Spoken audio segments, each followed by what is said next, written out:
안녕하세요. 자, 이제 세계 대지형과 독특한 지형들 문제 해설을 할 거예요. 그럼 이제 문제 해설을 하기 전에 한 가지만 이렇게 당부 말을 좀 하려고요. 자, 우리가 이제 문제를 보면은 정답을 일단 막 찾으려고 하지 말고 내가 아는 것과 모르는 것을 구분하고 내가 무엇이 부족한지 확인부터 해야 된다 그랬죠. 그리고 그거 가지고 복습을 한 다음에 내가 제대로 공부했는지 다시 확인하는 목적으로 이제 정답을 찾으면 되는 거예요. 됐죠? 그렇게 해서 처음 보는 우리 이제 수능 특강에 있는 이 문제는 그렇게 활용하면 되고요. 그 다음부터는 문제를 좀 빨리빨리 이렇게 보면 돼요. 그러니까 한참 지나서 다 잊어버린 다음에 문제를 보는 게 아니라 이제 한번 내가 정리를 다 했으니까 복습도 했으니까 그 다음부터는 너무 늦지 않은 시기에 복습을 해주면 되는 거거든요. 리마인드만 해주면 돼요. 그래서 기출 문제집 보면 좋고요. 어떤 문제집 말하는지는 알겠죠. 그 다음에 작년도 수능 특강과 수능 완성은 EBS 홈페이지에서 내려받을 수 있어요. 그리고 그보다 더 오래된 건 홈페이지에는 없지만 뭐 인터넷 검색하면 쉽게 얻을 수 있을 거고요. 뭐 그것도 좀 귀찮다. 그럼 선생님 찾아오면 문제만 뽑아가지고 주도록 할게요. 그렇게 해서 복습을 한 다음에는 문제를 여러 번 보면서 여러 번 보다기보다는 많은 문제를 빨리빨리 이제 해결하면서 완전히 내 것으로 만들면 돼요. 그래서 우리 세계 대지형 막 판 나오고 그다음에 뭐 수렴 뭐 갈라지는 곳 뭐 대지형 나오고 막 어지럽잖아요. 뭐 마그마도 나오고. 하지만 이렇게 문제를 빨리 많이 좀 접하다 보면 그 다음부터는 정말 답이 보여요. 정말로 정말 그런지는 한번 같이 문제 보면서 확인해 볼게요. 자, 1번 가나는 판의 경계 유형을 나타낸 것이다. 가나에 해당하는 지역을 지도에 AC에서 고른 것은, 자, 판의 경계는 세 가지밖에 없죠. 갈라지는 곳, 그 다음에 서로 충돌하는 곳, 그 다음에 어긋나는 곳. 그 다음에 세부적인 유형은 뭐 정확하게 잘 모르겠으면 당연히 잘 모르겠다. 그럼 이제 나중에 복습을 해야 되는 거죠. 자, 아무튼 복습을 했다는 가정하에 이제 해설을 해볼게요. 자, 가는 판이 지금 갈라지는 곳인데 대륙판과 대륙판이 갈라지고 있죠. 그래서 여기서는 거대한 지구대가 만들어지고 지구에 있는 가장 큰 지구대는 동아프리카 지구대다. 됐죠? 동아프리카, 아프리카의 동쪽 B가 되겠죠. 그리고 가는 B고요. 그 다음 나는 해양판과 대륙판이 이렇게 있긴 한데, 자, 우리 해양판이라고 돼 있지만 여기에 일부 대륙이 있죠. 그러니까 지금 얘는 대륙의 가장자리 지역이에요. 근데 그걸 떠나서 화살표의 방향을 봤더니 이렇게 지금 경계선을 기준으로 서로 반대 방향으로 어긋나고 있잖아요. 딱 하나만 기억하면 된다 그랬죠. 미국 서부에 있는 샌 안드레아스 단층. 자, 그래서 여기는 A가 되겠죠. 그럼 답은 B, A 3번이 되겠네요. 넘어갈게요. 자, 2번 문제. 다음 글에서 설명하는 대지형이 분포하는 지역을 지도의 A2에서 고른 것은 시원생대의 조산운동을 받은 이후 시원생대네요. 그리고 이제 여러분들 여기에 보니까 시원생대의 조산운동을 받았대요. 조산운동은 판과 판이 부딪히면서 산맥이 창조되는 곳이죠. 그래서 우리가 신기스곡 산맥, 뭐 고기스곡 산맥을 공부했지만 그 이전에도 조산운동은 있었고 습곡 산맥도 만들어졌었어요. 하지만 너무 오래된 건 이제 그 흔적도 거의 남아있지 않으니까 다루지 않은 것뿐이죠. 그것도 이런 용어에서 알 수 있는 거예요. 물론 이게 고등학생들 수준에서는 이렇게 혼자서 이런 걸 깨우치기 좀 힘들고요. 이제 지리 교사쯤 되면 이제 이런 것들도 보이는 거죠.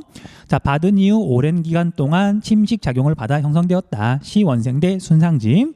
완만하고 평탄한 지형을 이루고 있음. 그다음 철광석의 매장량이 풍부함. 자, 이제 이거 구별하는 방법은 우리가 시원생대의 순상지부터 찾으면 안 된다 그랬죠. 복습하는 의미에서 순서대로 다시 한번 찾아볼게요. 환태평양 조산대, 알프스 히말라야 조산대. 자, 이건 우리가 이름도 많이 들어봤고 익숙해졌죠. 그래서 이게 신생대의 산맥이 만들어지고 있는 오늘날 판의 경계에 해당하는 신기 조산대죠. 그럼 여기서부터 띠 모양으로 또는 산맥은 선으로 나타나니까 선을 한번 그려보시면 돼요. 환태평양 조산대니까 태평양 둘레를 따라서 안데스 산맥, 그 다음에 여기서부터 이렇게 뻗어 있는 로키 산맥, 그 다음에 여기 산맥은 없지만 태평양 둘레로 여기 부분들이 전부 다 화산 활동으로 만들어졌다. 화산섬들이에요. 체크 좀 하시고요. 그 다음에 알프스 산맥이 여기에 있는데 여기 정도부터 시작하지만 여기 아프리카 북쪽에 뭐 가까이에 있잖아요. 아틀라스 산맥부터 해가지고 알프스 산맥. 그 다음에 여기 A는 이렇게 히말라야 산맥으로 이어지는 부분인데 여기에 있는 산맥이 캅카스 산맥이에요. 그런데 이제 언어에 따라서 이 산맥 이름을 조금 다르게 부르기도 하거든요. 그래서 이걸 영어로는 코카서스라고 불러요. 코카서스 산맥. 들어본 적 있는 것 같죠? 우리가 백인종을 인종에서 코카서스 인종이라고 부르잖아요. 이 근처에서 이제 시작해가지고 다른 데로 퍼져나간 그 인종이 백인종이에요. 아무튼 그래서 여기 A 산맥, 알프스 산맥부터 여기에는 히말라야 산맥까지 이어지는 중간 정도에 있고, 그 다음 이 알프스 히말라야 조산대는 이렇게 이어져서 인도네시아 지역에서 환태평양 조산대하고 만나요. 자, 그리고 로키 산맥, 그 다음에 히말라야 산맥, 그 다음에 알프스 산맥, 캅카스 산맥, 그 다음에 아틀라스 산맥. 이게 신기 습곡 산맥이죠. 그 다음에 고기 습곡 산맥은 이제 고기 조산대에 있는데 오늘날 판해 경계에서 멀리 떨어져 있는 이제 선으로 나타나는 게 그게 바로 산맥이잖아요. 자, 미국 동부에 있는 에팔레치아 산맥, 그 다음에 오스트레일리아 태평양 쪽에 있는 그레이트 디바이딩 산맥, 그 다음에 남아프리카 공화국 쪽에 있는 드라켄즈버그 산맥, 그 다음에 여기 B에 있는 유럽과 아시아의 경계가 되는 우랄 산맥, 그 다음에 여기에 있는 스칸디나비아 산맥, 얘네들이 고기 습곡 산맥이고요.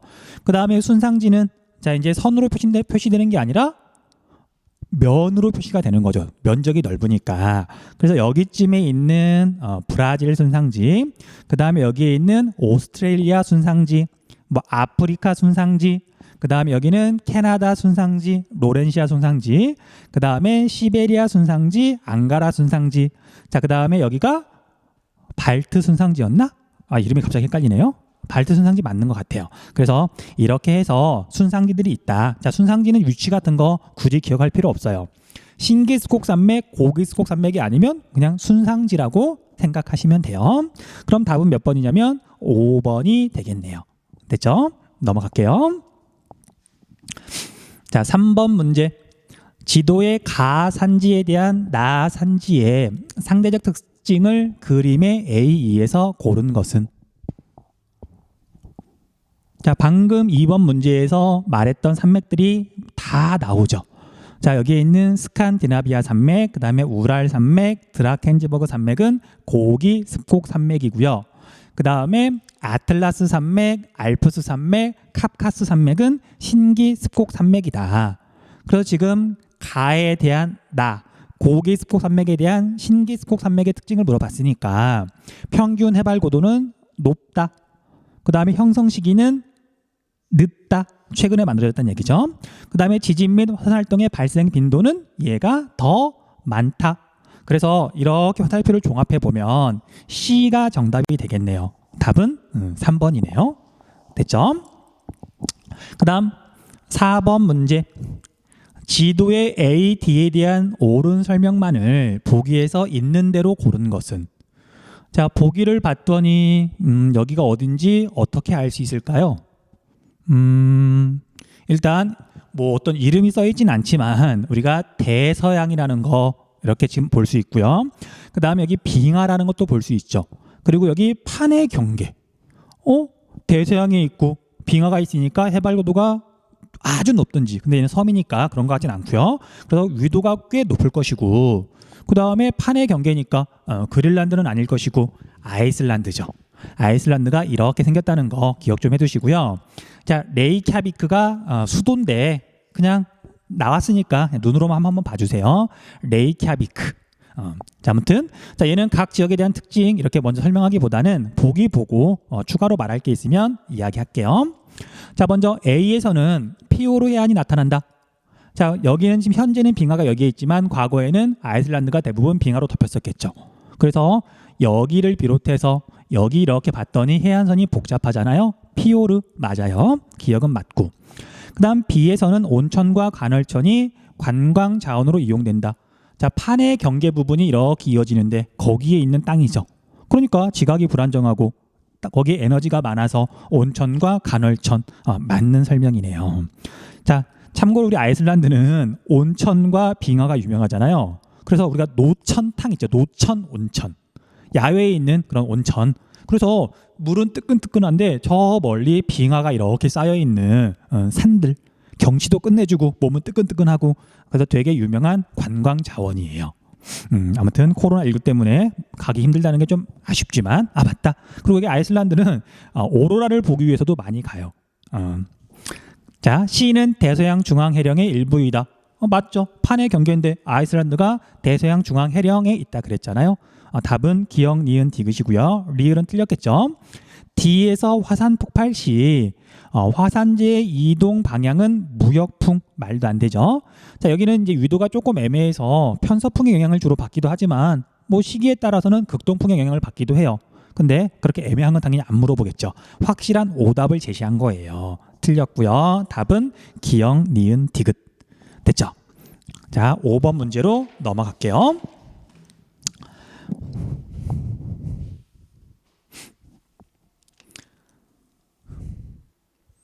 자, 5번 문제는 뭐 이걸 다 읽어볼 필요는 굳이 없긴 하지만 선생님이 이제 내용 강의에서 우리 오스트레일리아 북동부에 있는 대보초는 좀 급하게 설명하느라고 여러분들이 집중을 잘 못했을 것도 같아요. 거기에 대해서 여러분들이 알아두면 좋은 내용들이 있어서 좀 시간이 걸리더라도 한번 읽어볼게요.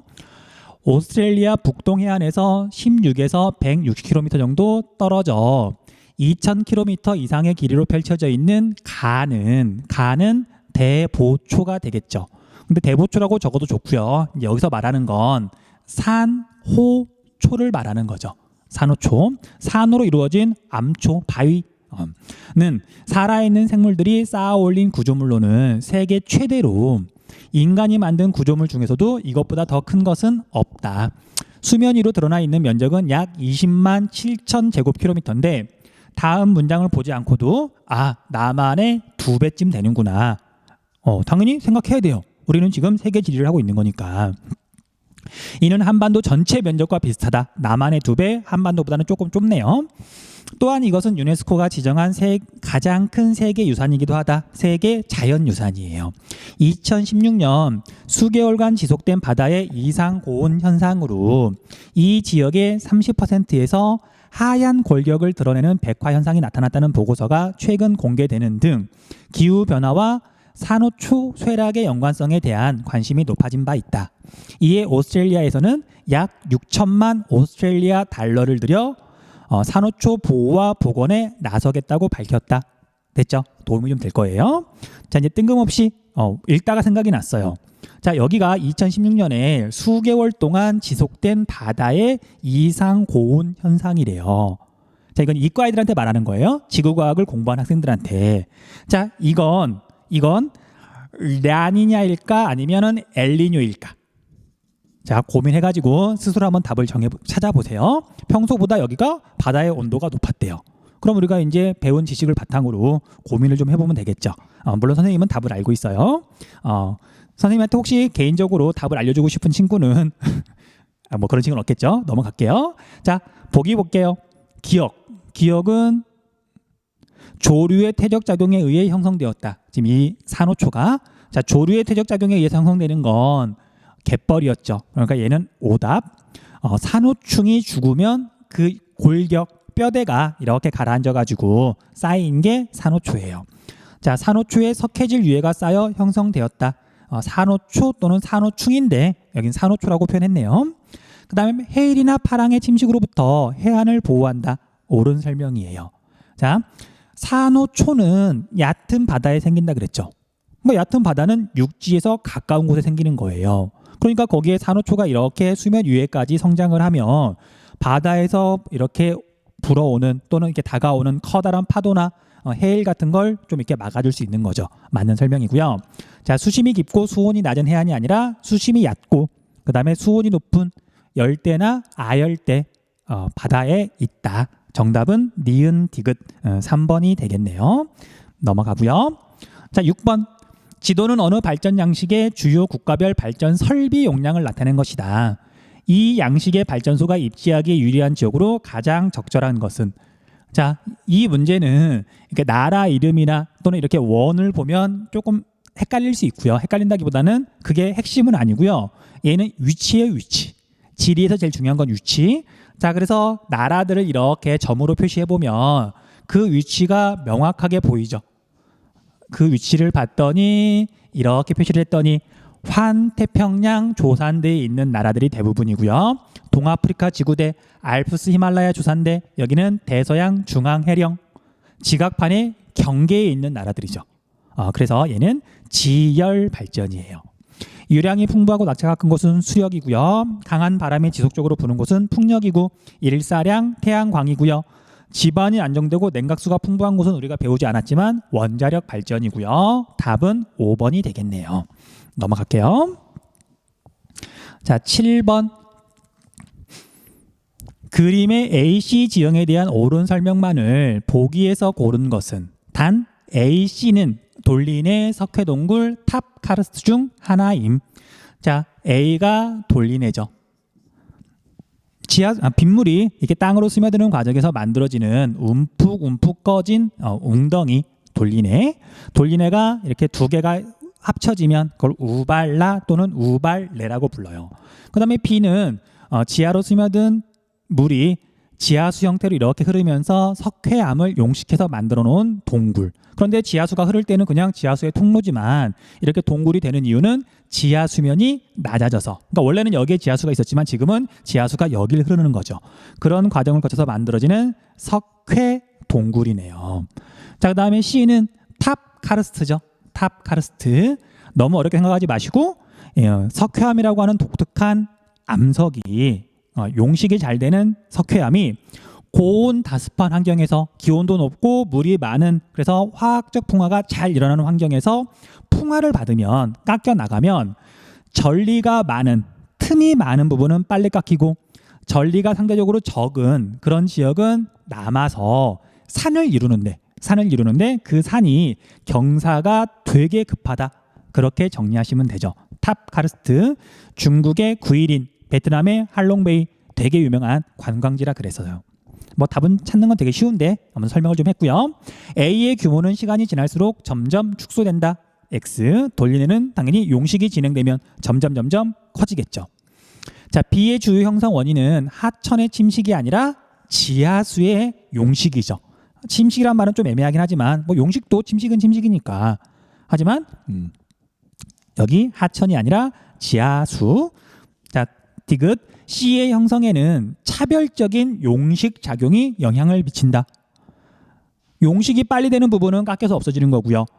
전리가 별로 없어서, 틈이 별로 없어서 용식이 덜 되는 부분은 이렇게 경사가 급한 산으로 남는 거고, 맞는 설명.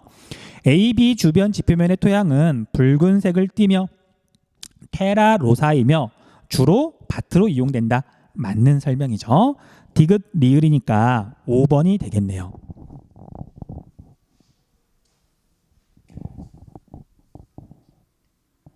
8번.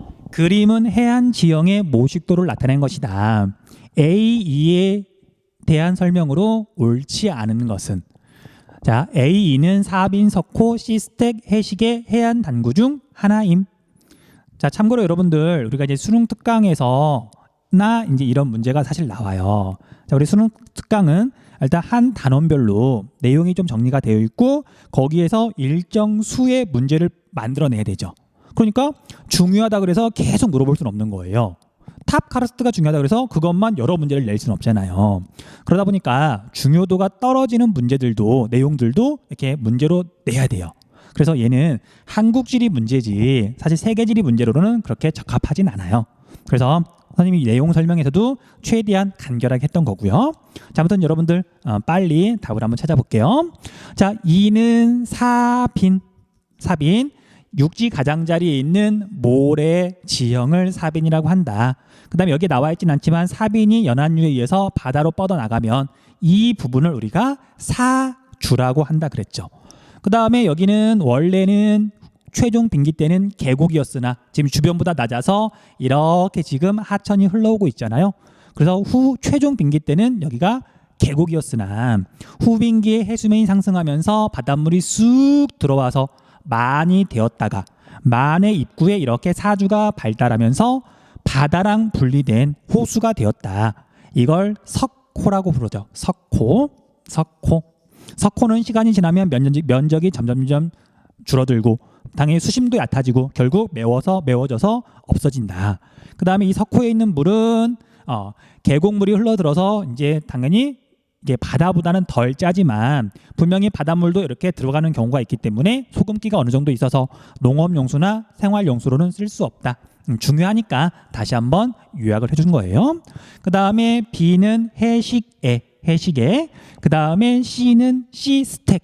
이제 굳이 안 적을게요. 그 다음에 A는 바닷가 지역은 당연히 대체로 이렇게 완만한 경사일 거예요. 물론 곳에 따라서는 우리 동해안처럼 경사가 급할 수도 있지만 그런데 바닷가 지역에 봤더니 A처럼 넓고 평평한 곳이 있어요.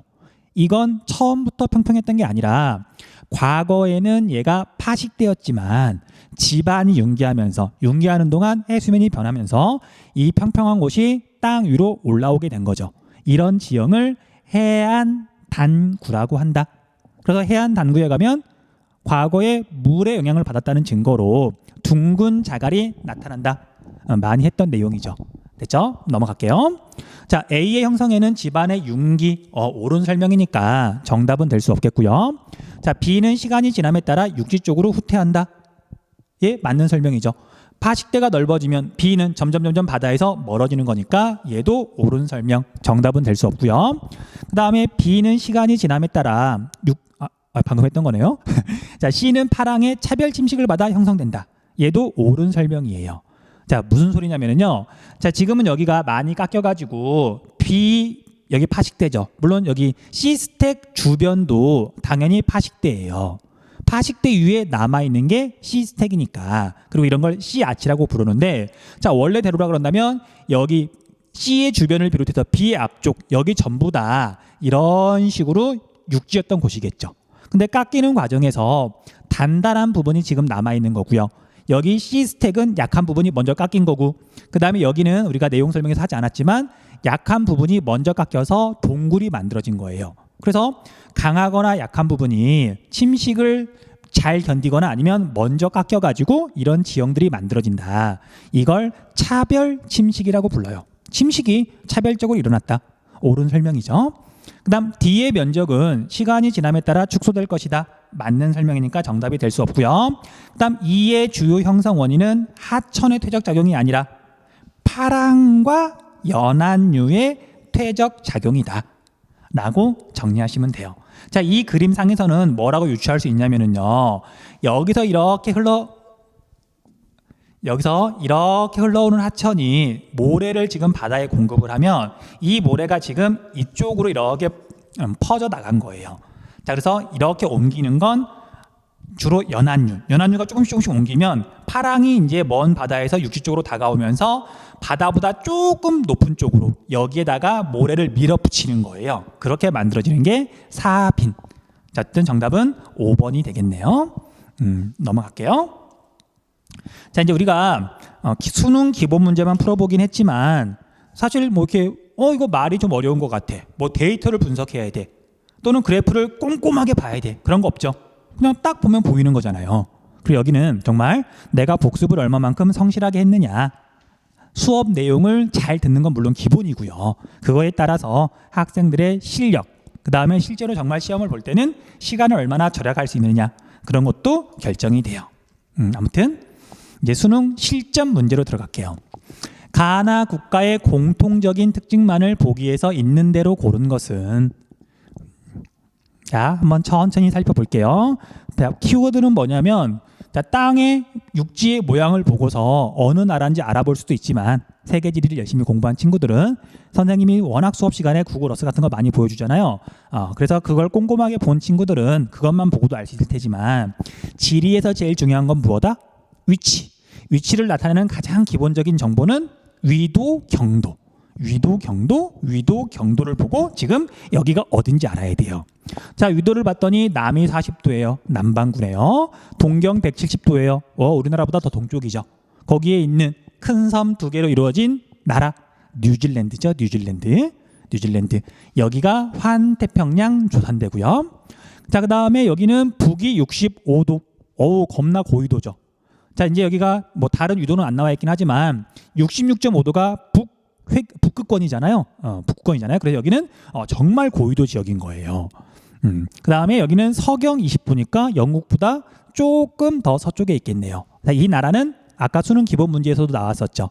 아이슬란드예요. 됐죠? 여기는 판의 경계지만 얘는 판이 갈라지는 경계, 대서양 중앙 해령이 지금 지나가고 있는 곳이에요. 답을 찾아볼게요. 공통적인 특징만을 찾으면 되는데 피오르 해안이 분포한다. 맞죠? 여기 피오르고요. 여기도 피오르고요. 뉴질랜드는 여기는 좀 작게 나왔지만 남서부 해안 끝에 여기가 피오르예요. 기출문제를 공부하다 보면 여기가 자주 나올 거예요. 기억 좀 해두시고요. 무역풍의 영향 말도 안 되죠. 편서풍, 얘도 주로 편서풍. 물론 이거는 애매해서 안 물어본다 그랬었죠. 그 다음 판이 분리되는 경계에 해당한다. X. 판이 분리되는 경계, 판이 충돌하는 경계. 그 다음 지열 발전이 활발히 이루어지고 있다. O. 맞죠? 판의 경계에 있는 나라는 지열 발전을 다 많이 한다. 정답은 2번 기억 리을이 되겠네요. 넘어가면 되고요. 자, 다음 자료는 지도에 표시된 구간의 단면도를 나타낸 것이다. 이에 대한 설명으로 옳은 것은 자, 이런 문제는 사실 지도만 보고는 뭘 봐야 되는지 잘 모르잖아요. 그래서 얼른 밑에 선택지를 보는 것도 좋아요. 그리고 이렇게 봤더니 뭐 석탄, 석유 나오고, 자, 그 다음에 뭐 형성식이 나오고 하는 걸로 봐서, 아, 얘가 고기 조산대, 신기 조산대, 그런 거랑 관련이 있구나라는 걸 어느 정도 알아볼 수 있죠. 자, 그래서 쉬운 것부터 하시면 돼요. 자, 여기 뉴질랜드 방금 했지만 환태평양 조산대가 지나가는 곳이잖아요. 거기에 있는 화산섬인 거잖아요. 물론 여기 북섬은 화산 활동이 현재도 활발하고 남섬은 해발 고도가 높은 곳이 있어서 빙하의 섬이기도 하지만 됐죠. 그 다음에 여기 B는 이렇게 거의 해안가에 붙어 있는 그레이트 디바이딩 산맥이 지나가는 곳이에요. 여기 단면도를 봤더니 해발 고도가 그래도 어느 정도는 되잖아요. 그 다음에 여기 A는 봤더니 대체로 얘가 완전히 매끄러운 건 아니지만 높은 산맥 같은 건 없단 말이에요. 오랫동안 침식을 받아서 대체로 평탄해진, 물론 바다는 해발 고도가 낮고 내륙은 그래도 해발 고도가 조금은 높지만 이런 식으로 방패를 닮은 순상지의 일부예요. 자, 그래서 A는 순상지. 자, B는 습곡 산맥이긴 한데 고생대 이후라 그러지만 어쨌든 현재 남아있는 산맥들 중에서는 오래전에 만들어졌다. 옛 고자를 써서 고기 습곡 산맥. 그 다음에 C는 자, 여기는 그나마 해발 고도가 좀 낮은 곳을 지나간 거고요. 지역에 따라서는 여기도 3,000m가 넘어가는 봉우리들이 있어요. 근데 어쨌든 얘보다는 훨씬 높죠. 그래서 얘는 신기, 새롭게 생긴 습곡 산맥이다. 주로 신생계 때 만들어지는 산맥이에요. 자, 이렇게 구분하면 이제 답을 찾는 건 어렵지 않을 거예요. A는 지각이 불안정하여 지진이 활발하다. X. 지진이 활발한 건 C점. 그 다음에 B 산지 주변에는 석탄이 풍부하고요. 석유는 신기 조산대 주변에 매장되어 있다. 참고로 여러분들 신기 습곡 산맥이라 그래서 전부 다 이렇게 석유가 많이 나오거나 그런 건 아니에요. 뒤에서 에너지 할 때 공부하겠지만 석유가 만들어지는 조건은 좀 까다로워요. 그리고 정확하게 아직 밝혀진 것도 없어요. 그러다 보니까 어쨌든 석유는 특정한 지역에서만 나오는 거죠. 그래서 정답이 아니네요. 다음 C 산지는 판이 서로 분리되면서 형성되었다. C 산지는 판이 충돌하면서 X. 형성 시기가 오래된 것부터 나열하면 A, B, C다. 맞네요. 답은 4번이네요. 5번. 기역은 편서풍의 바람바지 사면에 해당되어. 기역은 자, 여기가 중위도 지역은 맞는데 편서풍이 불어요. 편서풍은 서쪽에서 불어오는 바람이니까 여기서 표시를 하자면 이 방향, 진행 방향의 왼쪽으로 휘어요. 근데 여긴 단면도니까 이렇게 그릴 수가 있겠죠. 자, 편서풍이 불어오긴 불어오는데 대륙에서 불어오죠. 게다가 편서풍은 원래 아열대 고압대에서 공기가 이렇게 하강하면 거기서 이제 불어오는 바람이잖아요. 그래서 편서풍이 원래 시작할 때는 건조해요. 고기압에서 시작되는 바람이니까. 그런데 얘가 하강해서 그래서 A 일대에는 여기는 지금 사막 있죠. 건조기후죠. 그러니까 건조한 바람이 대륙을 그냥 지나왔으니까 건조할 수밖에 없겠죠. 그래서 여기는 지금 설명이 완전히 잘못돼 있죠. 그래서 여기에 해당하는 설명이 나오려면 여기를 이렇게 잘라야 되죠. 기역, 니은이라 그런다면 만약에 옳은 설명이 되겠죠. 여기 기역은 편서풍의 바람바지 사면에 해당되어 니은보다 이쪽보다 강수량이 많다. 이것도 앞에서 여러 번 했던 내용이에요. 계속 이제 복습할 거예요. 자, 넘어가시면 되고요. 2번 문제 볼게요. 2번 문제. 우리 2번 문제를 봤구나. 자, 3번 문제를 봐야 되겠죠. 페이지 넘기고요. 자, 3번 문제. 3번 문제. 세계 대지형의 분포라는 주제로 아래 지도를 완성하고자 할 때 가에 들어갈 지도로 옳은 것은, 자, 당황하지 마시고요. 순서대로 찾으면 되죠. 신기조산대, 신기스콕산맥부터 찾고, 그 다음에 고기조산대 찾고, 나머지 넓은 부분이 안정 6개 순상지다.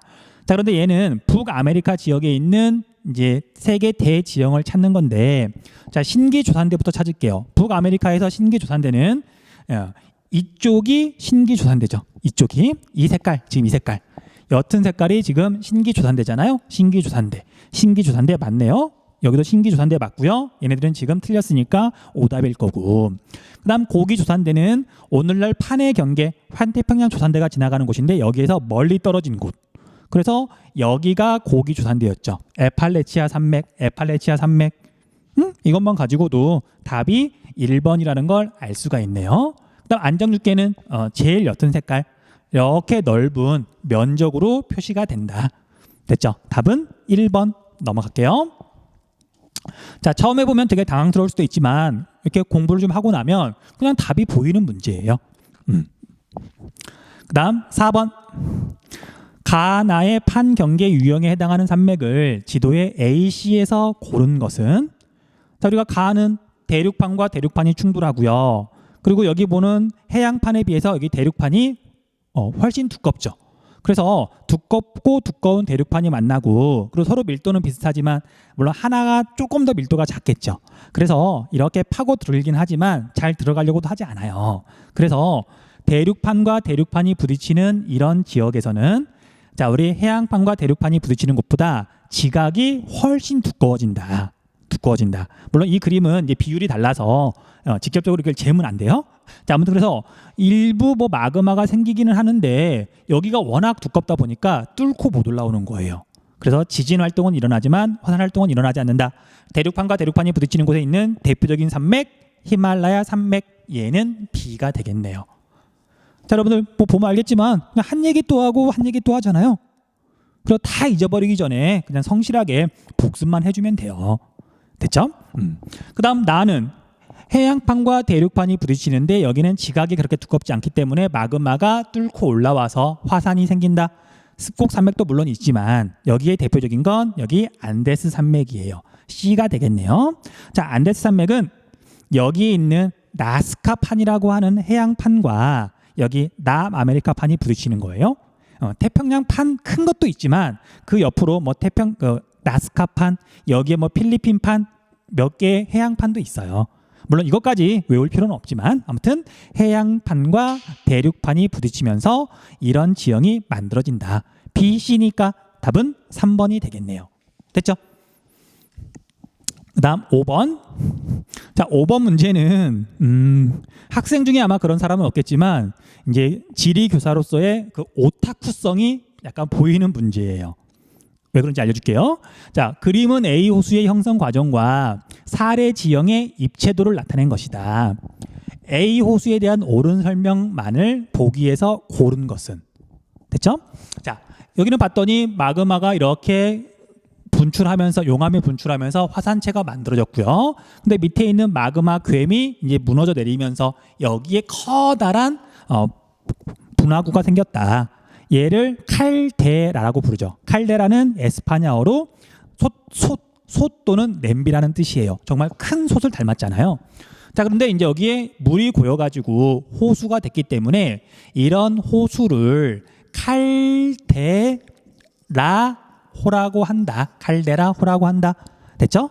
자, 세계에 있는 칼데라호 중에 제일 유명한 건 천지. 하지만 얘도 만만치 않게 유명해요. 미국의 국립공원이에요. 됐죠? 자, 이 호수의 이름은 선생님이 찾아봤더니 크레이터 레이크예요. 크레이터 레이크. 우리가 크레이터가 뭐죠? 운석이 떨어졌을 때 생기는 이런 움푹 꺼진 분지 모양의 지형이 크레이터잖아요. 그걸 닮았다고. 정말 이렇게 그렇게 생겼으니까 거기에 물이 고였으니까 크레이터 레이크 국립공원 여기에 있는데, 근데 선생님이 지금 아까 오타쿠라 그랬었잖아요. 그 궁금해서 찾아봤어요. 찾아봤더니 이 입체도가 방위가 거꾸로 돼 있더라고요. 자, 가운데 있는 이 섬 있죠. 가운데라기보다는 한쪽에 치우쳐 있는 섬. 그래서 이걸 위성 사진으로 보면 이 섬이 이쪽이 아니라 이쪽 서쪽에 있어요. 그래서 이 입체도를 180도 돌려야 옳은 그림이더라고요. 누가 그렸는지 모르겠지만 아마도 문제를 출제하는 사람이 이거 위성 사진 또는 구글 어스에서 이렇게 캡처해가지고 보내줬더니 이제 디자이너가 이제 이걸 그냥 그대로 그렸을 텐데, 아무튼 얘를 좀 180도 뒤집어 놔야 돼요.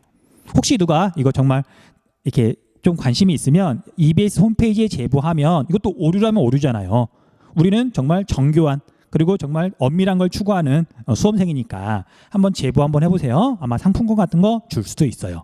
선생님은 귀찮아서 안 하고 여러분들 한번 해보세요. 자, 호수의 물은 염도가 높다. X, 뭐 바다나 그런 거랑 아무 상관이 없죠. 자, 염도가 높은 건, 호수의 물이 염도가 높은 건 석호에 있는 물하고요. 그 다음에 우리가 건조 지형에서 공부했던 그 플라야호 있죠. 그거랑 그 다음에 뒤에 가면 뭐 한두 번쯤 나올 것 같은데, 우리가 소금 호수 사막 있어요. 소금 호수 사막. 순서가 맞나?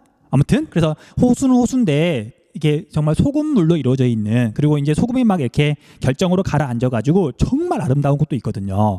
그런 곳 말고는 당연히 호수에 있는 물은 당연히 염도가 낮죠. 틀렸고요. 특히 이건 바다랑 염분이랑 아무 상관없으니까.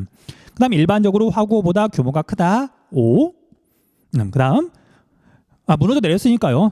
무너져 내리지 않고 만약에 여기에 물이 고이면 요만큼 호수가 만들어질 텐데 지금 호수가 이만해졌으니까 당연히 칼데라호가 화구호보다 훨씬 커요. 그 다음 단층 활동에 의해 형성된 단층호이다. X. 단층호는 동아프리카 지구대에 있는 길쭉길쭉한 호수를 말하는 거예요. 지각이 불안정한 지역에서 주로 볼 수 있다. 맞죠? 니은 리을. 정답은 4번. 4번 넘어갈게요. 그 다음 6번. 다음은 세계지리 수업 장면이다. 교사의 질문에 옳게 답한 학생만을 있는 대로 고른 것은, 모두 고르면, 자, 그림을 봤더니, 자, 여기만 보고는 잘 모르겠지만 봤더니 동굴들이 있고요. 그 다음에 여기 이렇게 단면도지만 움푹 꺼진 지형의 단면도죠. 그래서 얘는 돌린 애를 지금 나타내는 거고요. 여기에 포인트는 석회암이고요. 자, 얘는 풍화를 봤는데 화학적 풍화를 봤고요. 그 다음 화학적 풍화가 잘 일어나는 환경은 고온 다습한 환경이다. 그렇게까지 정리를 해놓으시면 돼요. 됐죠? 자, 갑, 석회암의 용식 작용이다. 옳은 설명이네요. 그 다음에 을, 시간이 지남에 따라 규모는 점점 확대돼요. 맞는 설명. 병, 주로 한랭 건조한이 아니라 고온 다습한, 기온이 높고 물이 많을수록 화학작용은 잘 일어나니까. 그 다음 붉은색을 띠는 석회암 풍화토가 나타나요. 석회암 때문에 만들어지는 거고, 원래 석회암은 회백색 밝은색이지만 풍화를 받으면 탄산칼슘 성분은 다 빠져나가고 남아있는 불순물이, 특히 철분이나 알루미늄이 녹슬어서 산화돼서 붉은색을 띈다. 이런 토양을 테라로사라고 했었죠. 그래서 갑을 정이 맞는 설명이네요. 답은 4번.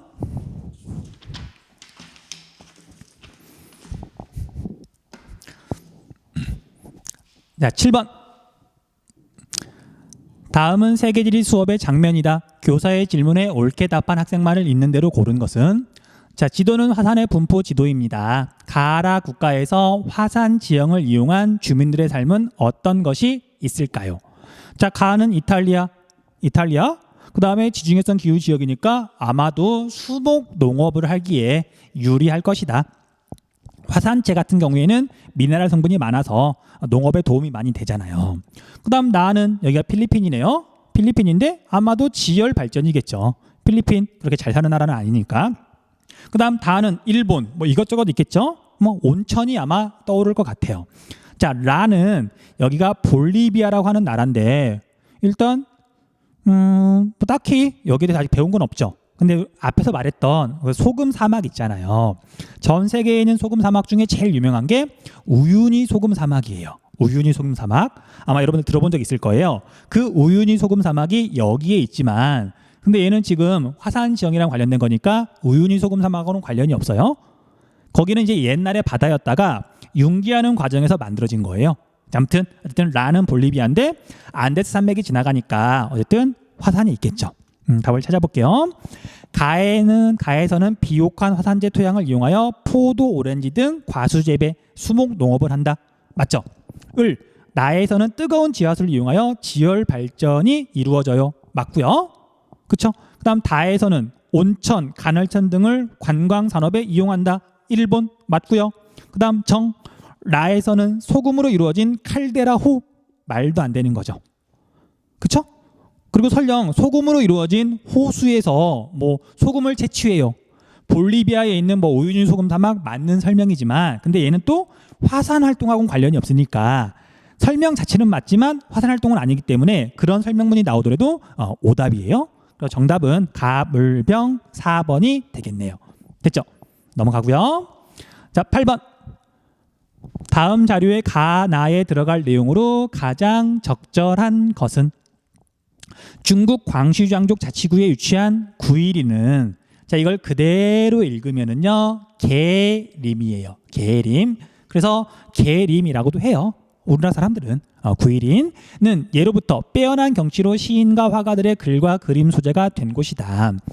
이곳은 병풍처럼 펼쳐진 바위 절벽과 기괴하게 솟아있는 봉우리들이 리강과 함께 그림 같은 아름다운 풍경을 이루어 세계적으로 유명한 관광지가 되었다.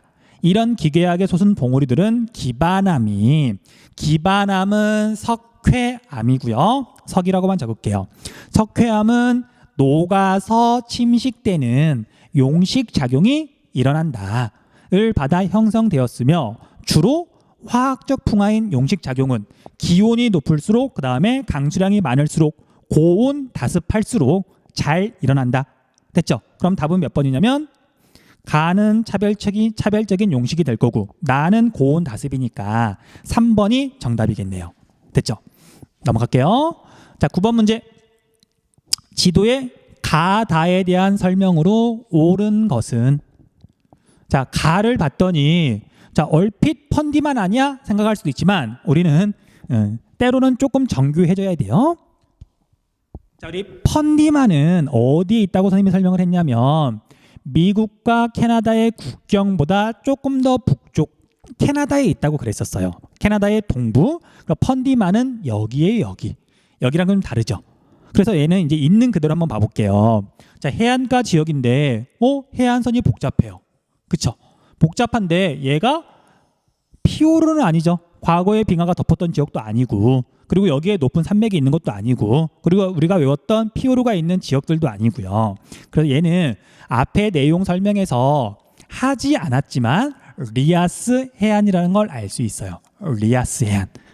하천이 침식한 V자 고개 후빙기 때 해수면이 상승하면서 바닷물이 들어와서 해안선이 복잡해졌다.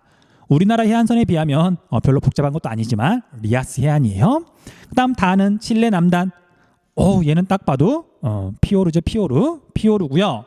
자, 그 다음에 우리 다는 이건 뭐지? 호수인데?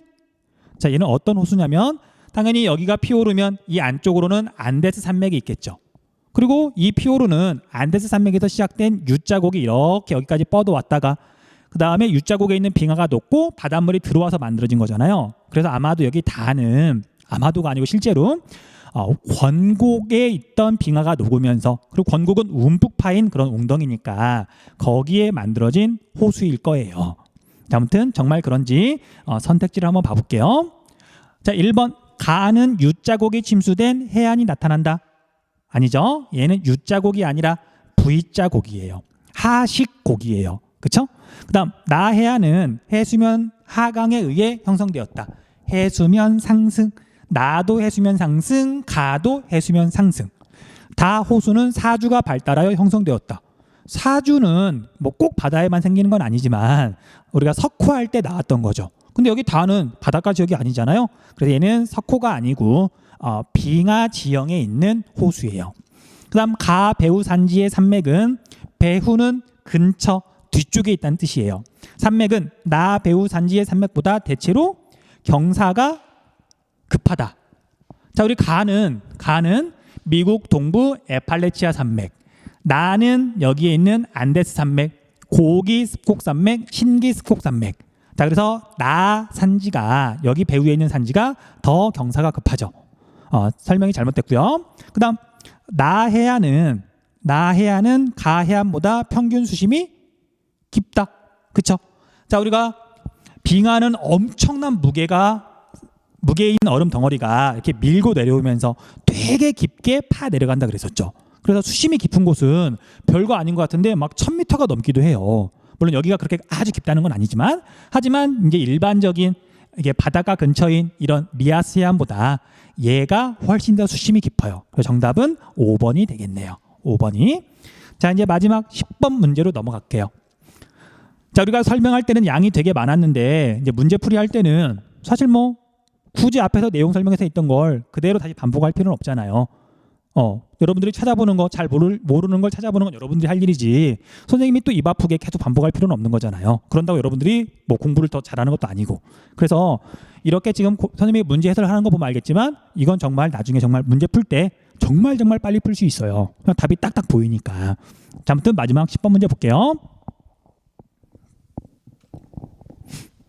다음 자료에 밑줄 친 가다의 주요 형성 원인으로 옳은 것은 그리스 자킨토스 섬의 나바지오 해변은 세계에서 가장 아름다운 해변 중 하나로 우리나라 사람들에게 드라마 태양의 후예겠네요.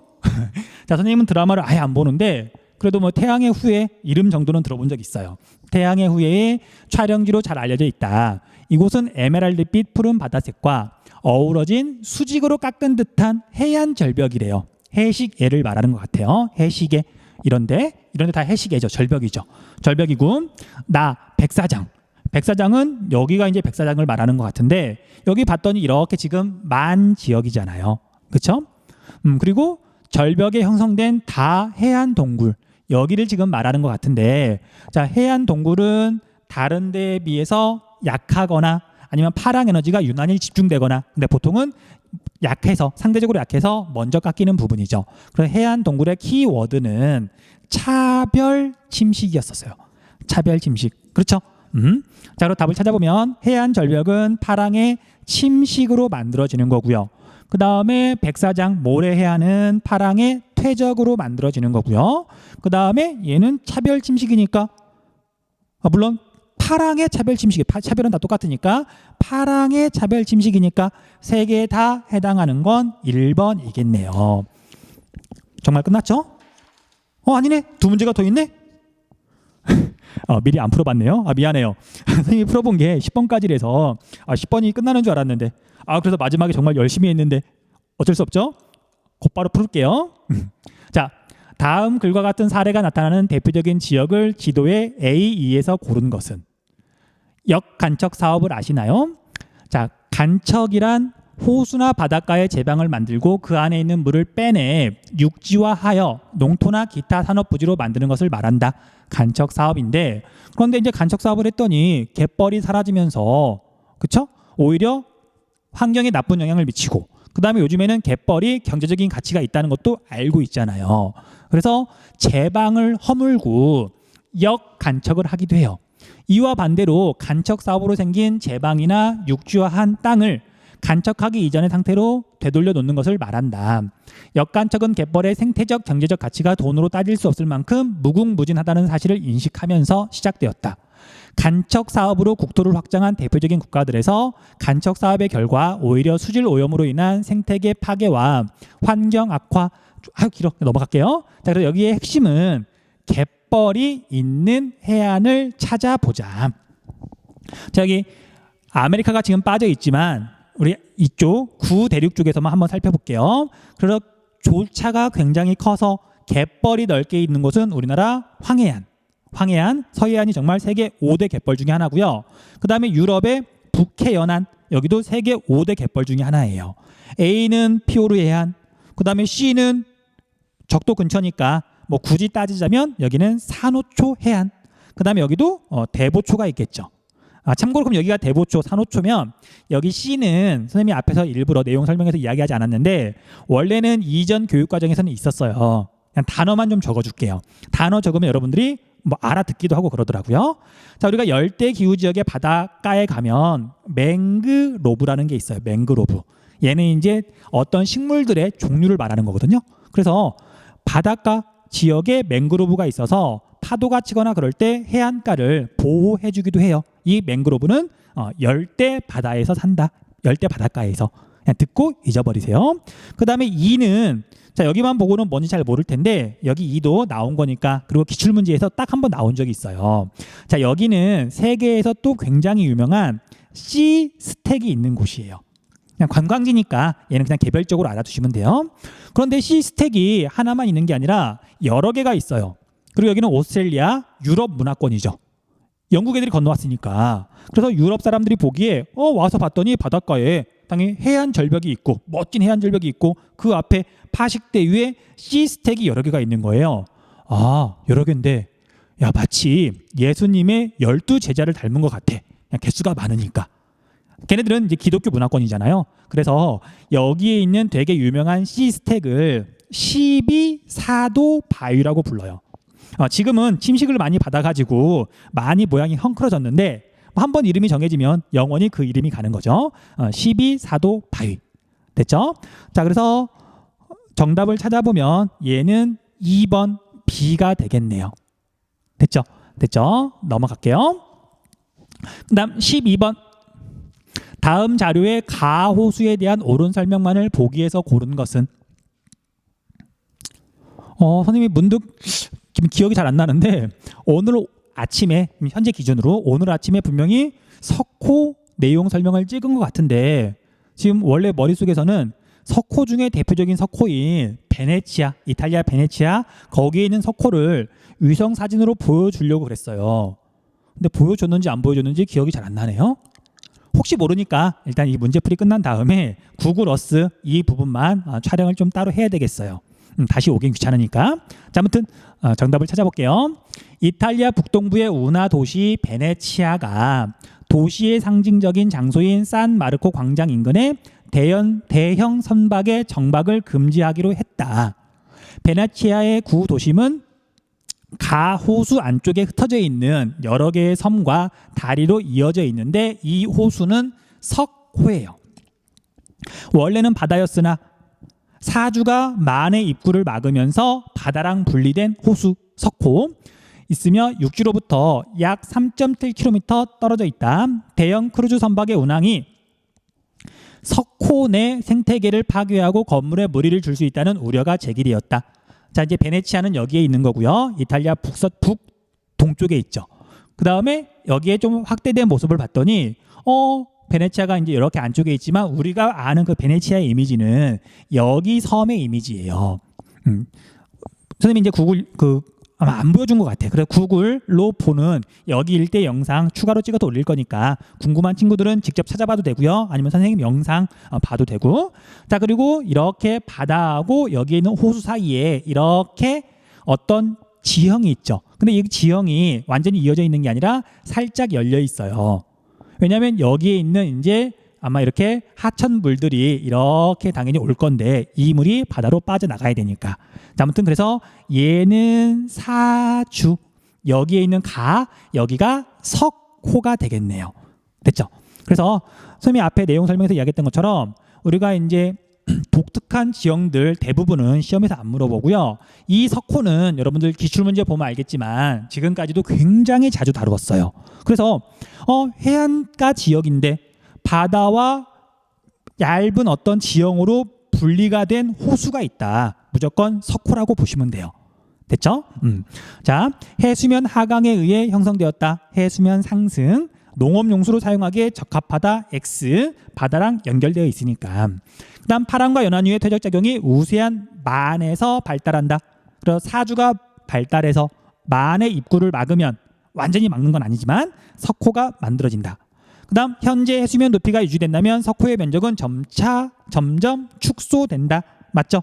디귿, 리을 5번이에요. 자, 우리가 이제 지형 단원까지 다 끝났고요. 그러니까 기후 지형이 끝난 거예요. 자, 여기까지가 보통 말하는 자연 지리 부분이고요. 조금 많이 우리가 이과스러운 부분인데 그래서 인문계 학생들이 조금 어려워하는 내용이에요.